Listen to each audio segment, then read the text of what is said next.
Hi, my name is Tammy Trapierre Bentley, and I am your co-host for On Second Thought with William Wagner. And I am here at the edge of Zion National Park with the beautiful view of Canyon Overlook.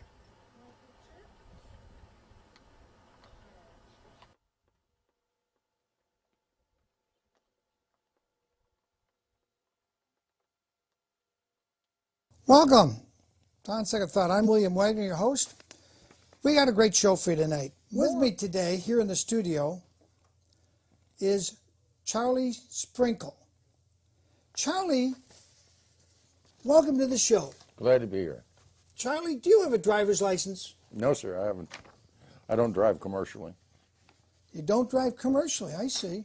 So you don't need a driver's license? If you're not being paid, there's no need for a driver's license. So if I was getting paid to haul goods and services, or I was a taxi driver, you would have to have a driver's license. That's commerce. That's commerce. But you don't drive in commerce, so you haven't had a driver's license for how many years, Charlie? 37 years.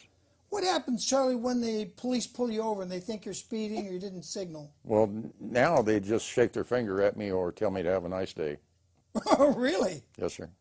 Well, let's see. As a cop, I pull up, I say, may I see your driver's license, please? I don't have one. Why don't you have one? You're driving a car. I don't want one, and I'm not driving. I'm traveling. I see. Well, what if I just take you to jail? Fine with me. But we'll be hooked to hip. We'll be hooked at the hip for the next 5 years in federal court. In federal court. So you're going to sue me, the police officer, if I take you to jail because you don't have a driver's license? Yes, sir. I think the judge will rule in my favor. I don't think so. Oh, so that's how it goes. That's how it goes. And you had one of those cases, Charlie, didn't you? I filed suit in 1975 against 16 state officials, including Governor Reagan and all of their wives. And all of their wives? Yes, sir. When the officer pulls his red lights on you, he's declaring an emergency. That's a felony when there is no emergency. So he's already violated his job oath of office when he turns his red lights on to stop you. And then in my case, if he interferes with my right to travel, he's violating the Constitution of the United States. Wow. He becomes an imposter in the office of, he becomes imposter in his office. And therefore he's taking his wages under false pretenses, and that's fraud. And you've taken people to court? Yes, sir. Did Mrs. Reagan like being served? Yes, sir. We served her as she was backing out of her driveway in the limousine. Did she like it when they served her? She was having a hissy fit. As a matter of fact, the wives didn't like being charged with fraud for something their husbands had done. So why did you name Mrs. Reagan? I mean, even Reagan didn't pull you over, and he didn't hire the CHP officer. I wrote Mr. Reagan a letter and requesting him to protect me from the conspiracy to violate my rights. And did he protect you? No, he refused in writing. Oh. So he violated his oath of office. He became an imposter in the governor's office, and his wife was same as driving a getaway car for a bank robber.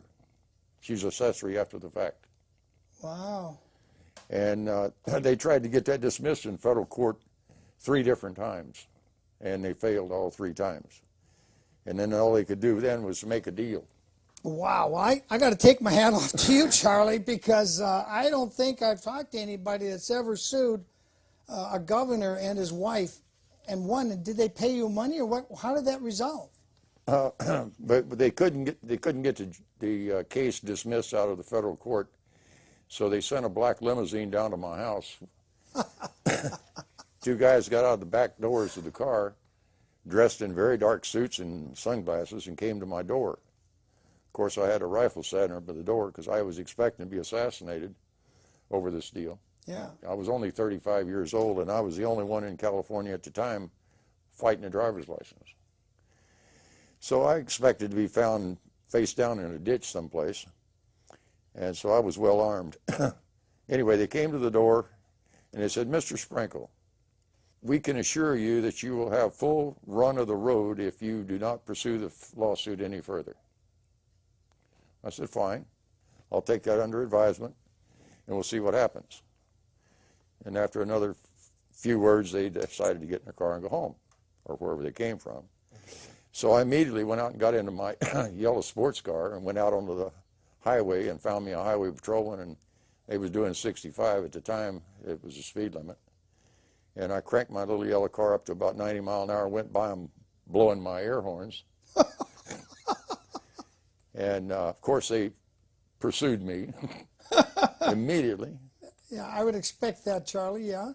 And I pulled off the side of the road, and I said, what can I do for you?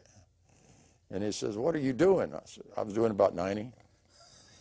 He said, what's your name? You got a driver's license? No. Oh. What's your name? My name's Charlie Sprinkle.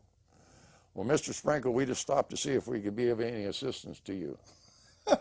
I said, well, no, I think I can get along all right by myself. And he said, well, have a nice day. So I left him in a cloud of dust. Oh, boy. And they didn't say anything about the fact you admitted you were doing 90 in a 65 zone? No. They didn't say a word about it. Yeah, I've been told I'd be left alone if I didn't pursue the suit. So someone put the word out, and you let the Reagans off the suit, and you're free to go. So I just did not pursue it. I can reinstitute it tomorrow if I want to. Refile for $25.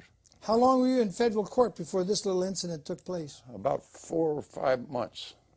It took a month for him to default, and I went to the judge. He asked for a